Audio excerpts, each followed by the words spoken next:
তুরস্ক সরকার এবং কুর্দি ওয়ার্কার্স পার্টি পিকেকে এর মধ্যে চলমান 40 বছরের রক্তক্ষয়ী যুদ্ধের অবসান হতে চলেছে। পিকেকের কারাবন্দী নেতা আবদুল্লাহ ওচালানের অস্ত্র সমর্পণের আহ্বানের পর এই যুদ্ধের ইতি টানার ঘোষণা দিয়েছে সংগঠনটি।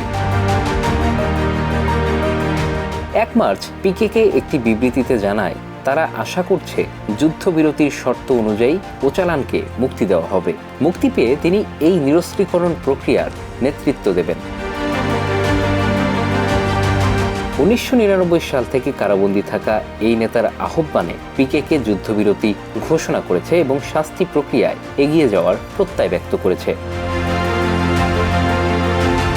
1984 সালে কুর্দি জাতীয়তাবাদী গোষ্ঠী পিকেকে তুরস্কের দক্ষিণ পূর্বাঞ্চলে কুর্দিদের জন্য একটি পৃথক আবাসভূমি প্রতিষ্ঠার লক্ষ্যে সশস্ত্র সংগ্রাম শুরু করে। এই সংঘর্ষে এ পর্যন্ত 40,000-এরও বেশি মানুষ প্রাণ হারিয়েছেন।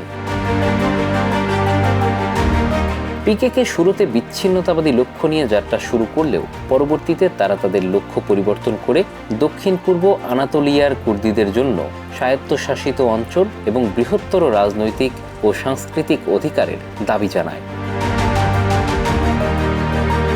তুরস্ক সরকার পিকেকে একটি সন্ত্রাসী সংগঠন হিসেবে বিবেচনা করে এবং তাদের বিরুদ্ধে কঠোর সামরিক অভিযান চালায়। পিকেকের সঙ্গে যুক্ত গোষ্ঠীগুলো তুরস্কের সেনা ও সামাজিক অবকাঠামোর উপর গাড়ি বোমা ও অন্যান্য হামলা চালিয়ে আসছে।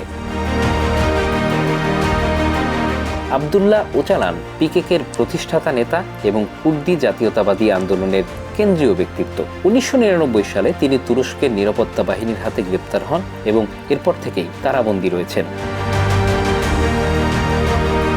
কারাগার থেকেই তিনি পিকেকের কৌশল ও লক্ষ্য নির্ধারণে গুরুত্বপূর্ণ ভূমিকা রাখেন।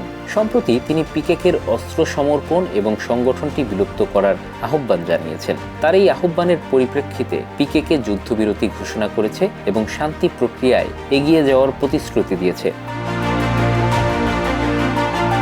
পিকেকের বিবৃতিতে বলা হয়েছে, শান্তি ও গণতান্ত্রিক সমাজ ব্যবস্থার যে আহ্বান আমাদের নেতা জানিয়েছেন তার প্রতি সম্মান রেখে আমরা যুদ্ধবিরতি ঘোষণা করছি। আমাদের কোনো সেনা আক্রান্ত না হলে সশস্ত্র কোনো পদক্ষেপ নেবে না। এই ঘোষণা তুরস্ক ও কুর্দি অধ্যুষিত অঞ্চলে শান্তি প্রতিষ্ঠার নতুন আশার সঞ্চার করেছে। তবে তুরস্ক সরকার এখনও পিকেকের এই ঘোষণাকে সতর্কতার সঙ্গে দেখছে এবং ওচালানের মুক্তির বিষয়ে কোনো মন্তব্য করেনি। তুরস্কের পাশাপাশি পিকেকের কার্যক্রম সিরিয়া ও ইরাকেও বিস্তৃত। তুরস্ক এবং তার মিত্র পশ্চিমা দেশগুলো পিকেকে একটি সন্ত্রাসী সংগঠন হিসেবে বিবেচনা করে। পিকেকের যুদ্ধবিরতি ঘোষণার পর আন্তর্জাতিক সম্প্রদায়ের কাছ থেকে ইতিবাচক প্রতিক্রিয়া আসতে শুরু করেছে।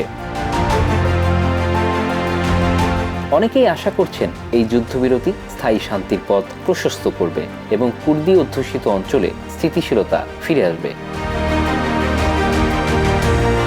Bangla affairs news desk.